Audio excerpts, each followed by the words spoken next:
This is pretty serious stuff. Yeah. On March 24th, the British House of Lords passed the Equality Bill. Our hearts were stirred with this potential Wilberforce chapter of history. Bridget, fill us in. Well, pretty much the Equality Act is a new bill that they've enacted in Britain where they've included caste discrimination as a form of racism. Now, and Cheryl, you've done lots of stories in India and regarding castes, and it's essentially affecting a group of people known in India as Dalits. And so for anyone who doesn't know, there are different castes in India, and there's 4 major ones, and anyone outside of those categories are referred to as Dalits or untouchables. And so what is essentially happened is the British government started hearing things about caste discrimination on British soil for people who are referred to as Dalits or untouchables. And so they've enacted this new Equality Act to basically try and give them some sort of remedy for people who are facing that discrimination. It's been a little controversial because the Indian government is not too pleased with that. But there's 250 million Dalits. I mean, this is not like just a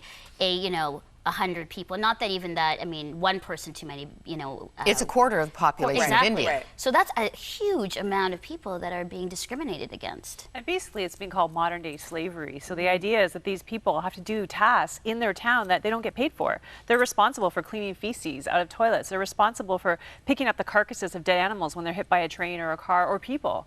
To handle dead flesh, and they have to clean it all up, and they don't get paid for this. It's just because you are this low person, you just do it. But they don't also have access to school. I heard clean water as well. I mean, even basic human rights needs that the UN Declaration has said these are basic human rights. They don't have access to that. And they're treated as untouchable. Like they're treated as like if you were to look at me, and if I were a Hindu priest and you looked at me, you would defile me. If we drank from the same cup, that cup would have to be destroyed because I would be defiled by you. If you walked through my house, if you walk through my parts of town without taking your shoes off. It's a horrible way to live. Yeah, and the worst part about it is that you can never get out of your caste. From what I know, no, you can't. The belief is that you're born into that caste and that is where you stay. You cannot. It's not like classism where you could rise above your class. You will always be in this caste, and your children will always be in this caste. Yeah. Some of our viewers will remember Dr. Joseph De Souza being on the couch. He was here on March 27th of '09.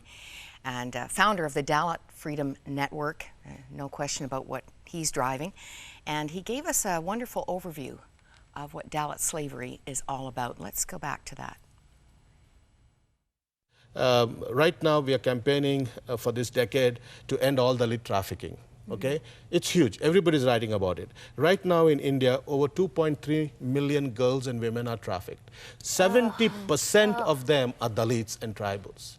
There are villages in the state that I live in where you won't find a girl child above 5 years of age in a Dalit tribal village. Why? Because all of those children are sold into sexual and slavery, and they are in brothels all over India, or in a brothel in the Gulf, or who knows, even in North America. Now, when you say sold, do you mean the actual family of the child sells them into this? The parents are complicit into this because, first of all, you're a Dalit, then you're born as a Dalit tribal girl child. The mother and the parents cannot even think, how do I bring this? Because if I bring this child up, anyway, she's going to get raped, she's going to get abused. 3 Dalit women are raped every day, in the country. And so the abuse that's going on to women is so huge. So the parents are complicit. They work with the middlemen and the business guys, and they sell the child for $1,000, $2,000, and that's the end of it. And the child disappears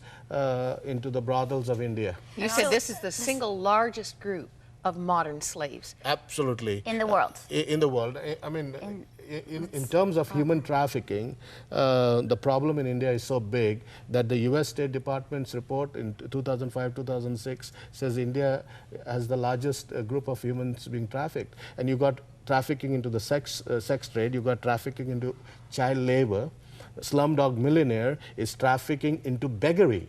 Beggary means you kidnap kids, you take their eyes out, you kill, you amputate them and you use them in the profession of beggary. There is the trafficking of young boys into becoming camel jockeying in Rajasthan or in the Gulf, where they are tied to camels and the camels run, and as the camel runs and the legs of the child brushes against the leg of the camel, and the child screams, and as the child screams more, the camel learns how to run faster and faster, and while this goes on, the child is maimed permanently for life.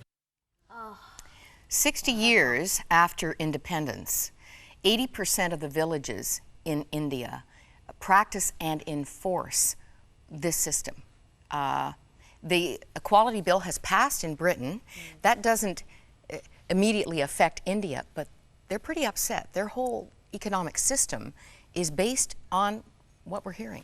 And, I was going to say, we must applaud, though, I would say, UK and I guess the House of Lords for passing this. First of all, that's courageous. They had a lot of pressure from the Indian government saying that this is caste and racism are two different issues.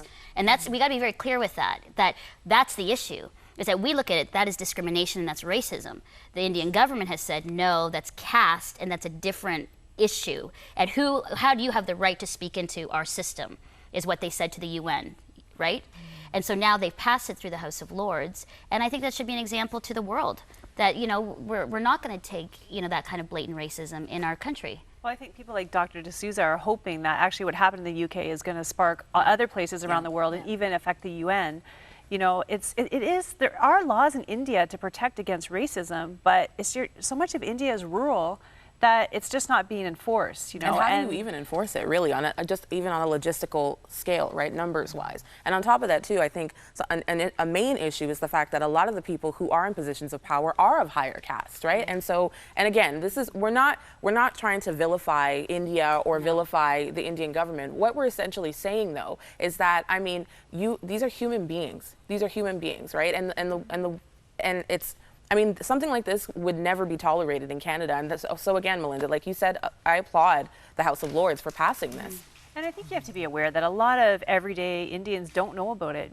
Dr. De Souza was one of them. He grew up, he was of the highest caste. So he grew up very sheltered in the city, and he never really had any sense of it until he fell in love with a lower caste woman who started educating him about all of this, and he was shocked. And Cheryl, that's the key, is educating. I think even us talking about this right here on the couch, bringing people into the conversation, it's like we are now responsible. We keep saying this when we bring an issue, on the couch, is that now you have a responsibility in knowing about this to do something. You need to pray. You need to help to say, how can we educate, our children about these issues, about equality and human rights and the value of a person? Because it isn't value. Having somebody where they can't even walk through a town and we then have to clean ourselves because of that, just even as a child or any person, what rights are those? Well, I interviewed Dr. De Souza a week ago, and he was telling me, his idea is that he's educating kids. He's doing all these schools where he's educating Dalit kids to say, like, you're equal. In God's eyes, we are all equal. It says in Jesus, there's no male or female, black or white, Dalit or upper caste. It's total freedom, and he's teaching kids this because he knows that once you hit 10 years old, you've been brought up believing that you're nothing, lower than a dog in that society, it's hard to break out of that mental bondage. So he just had his first class graduate when he was with us. Well, he just told me the second class graduated, over about 50 kids, and they brought 3 kids back from the first class to speak. And he said, watching these kids walk up on the stage, wearing their jeans and their sneakers, looking like everyday kids, so confident, getting up in front of everyone, just speaking, educated, communicators. He said you would never, ever see that from a Dalit. And it's just shocking even to society who didn't think these people had the ability to learn or the value to be able to invest in them. Well, we just love this Ambassador of Hope, a book you might like to read, Dalit Freedom, Now and Forever, the epic struggle for Dalit or Dalit emancipation. Girls, do you remember when Joseph De Souza was here? There was a goosebump moment. He brought a word of hope that we felt was an historic statement, and we're going to enjoy it all over again. Let's watch. We compared the work that you were doing to William Wilberforce earlier, and his fight was his whole life. It was years and years before he saw any results. Do you think in your lifetime you are going to see 3,000 years of slavery in India overturned? I believe that in my lifetime we are going to dismantle Dalit discrimination. Hallelujah. All right. That's amazing. Wow, we're behind you. Anything we can do to make a difference. Yeah. Let me quote Dr. De Souza from his time with us. He said, "Nothing but concerted world opinion and involvement will bring down the practice of untouchability in India, which has been so deeply entrenched for 3,000 years."